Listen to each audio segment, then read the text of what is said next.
There is a rule in the Amazon that every person who lives there long enough learns. When the jungle goes quiet at night, when the insects stop, when the frogs stop, when even the wind seems to hold its breath, something is close. Michael learned that rule in his first year. He had never forgotten it. On this particular night, the jungle went quiet at 11, and it stayed quiet until morning. What happened in between is the reason he never sleeps without his machete within reach.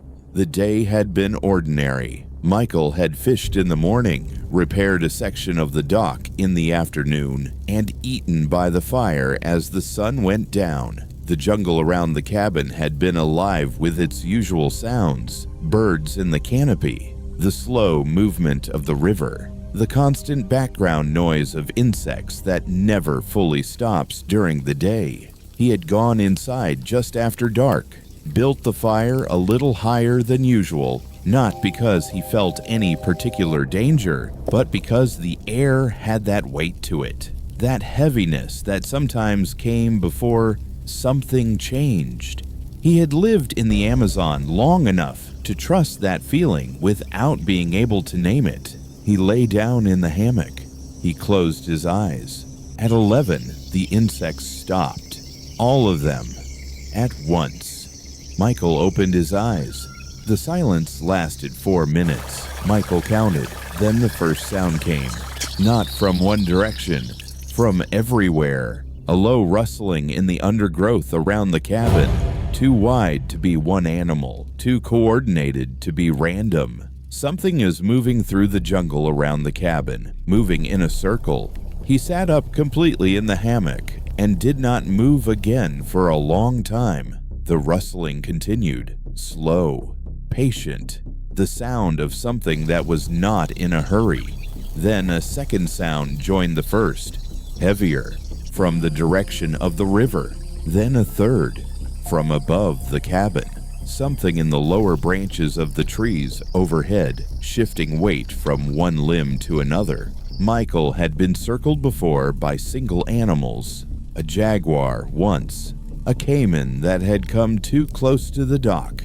He had never been circled by multiple animals at the same time. He reached for the machete without taking his eyes off the door.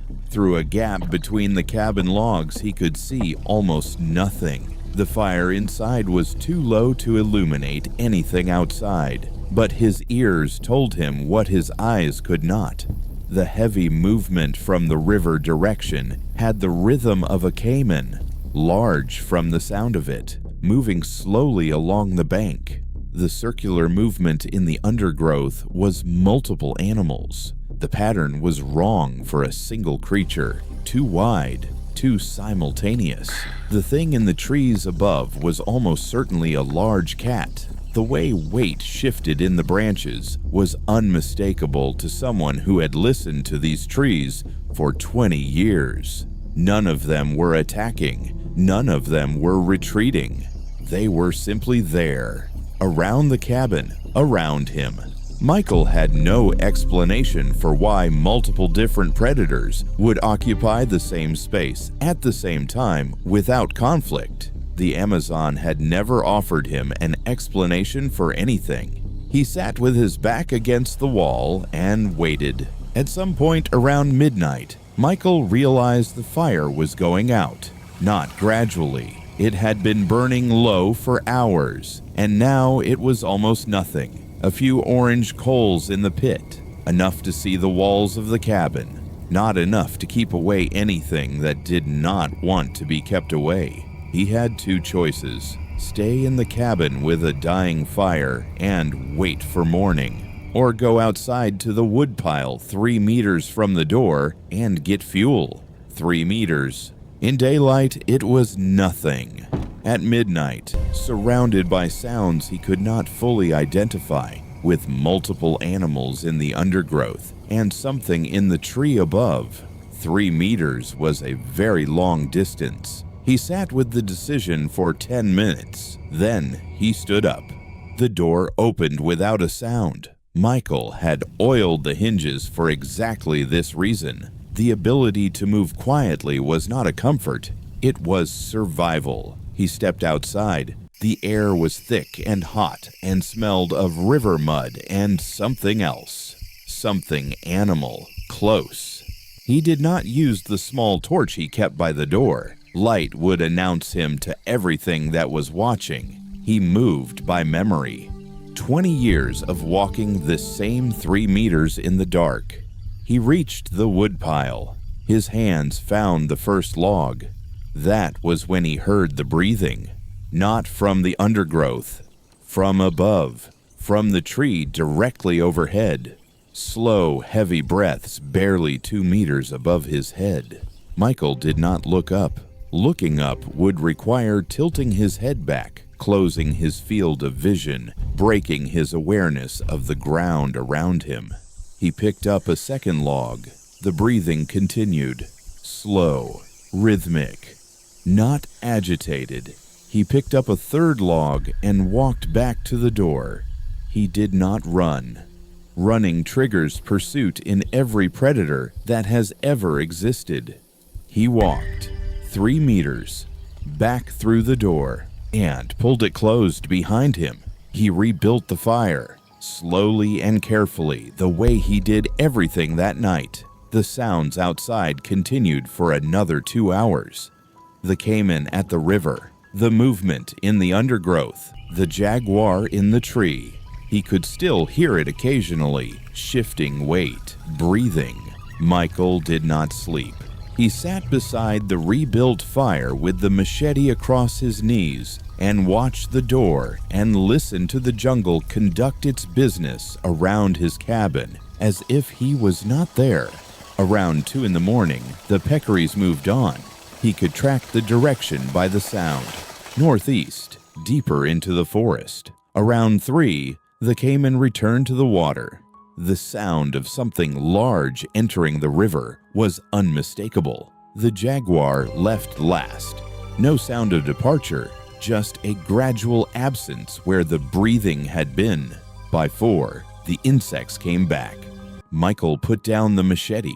Dawn came the way it always did in the Amazon, not gradually. The jungle simply shifted from one state to another, dark to the blue-gray before sunrise, then the first birds, then light. Michael stepped outside at first light. The air was cool and wet with river mist. He walked the perimeter of the cabin the way he always did after any difficult night, reading the ground. The evidence was everywhere. Peccary tracks in the mud. He counted prints from at least 7 animals. The wide drag marks of the caiman along the riverbank. Claw marks in the bark of the tree above the woodpile, deep and fresh, where the jaguar had gripped the branch. He stood at the woodpile and looked up at the branch. 2 meters. He had been 2 meters below a jaguar in the dark. He went inside and made a fire for breakfast. Michael has never been able to explain that night to his own satisfaction. He has an explanation for each animal individually. Peccaries move in groups and are unpredictable at night. Caimans patrol riverbanks. Jaguars rest in trees near water sources. What he cannot explain is why they were all there at the same time, without conflict, without driving each other away. Predator and prey, sharing the same small space around a single human structure for several hours. He has seen things in 20 years in the Amazon that he cannot explain. That night is near the top of the list. Some people who hear this story suggest the animals were drawn by something specific, a smell, a sound, something about the cabin or the river that created an unusual convergence. Michael does not argue with those explanations. He just knows what it felt like to stand 2 meters below a jaguar in the dark and walk away. And he knows that the Amazon, whatever its reasons, let him.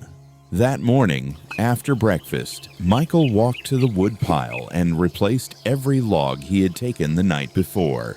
He did it carefully, the same way he did everything out here.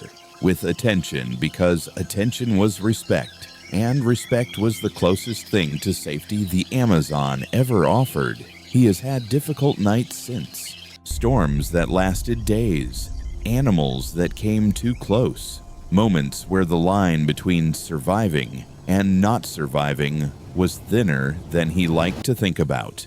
But that night, the night the jungle went quiet and everything came at once, sits in a different category, not because he was in the most danger he has ever faced, but because he has never been able to decide whether the Amazon was testing him that night or showing him something. If this story made you hold your breath, even for just a moment, write Deep Jungle in the comments below. Michael is still out there, still sleeping beside the fire, still listening to what the jungle tells him at night. Subscribe, because the Amazon always has another night waiting.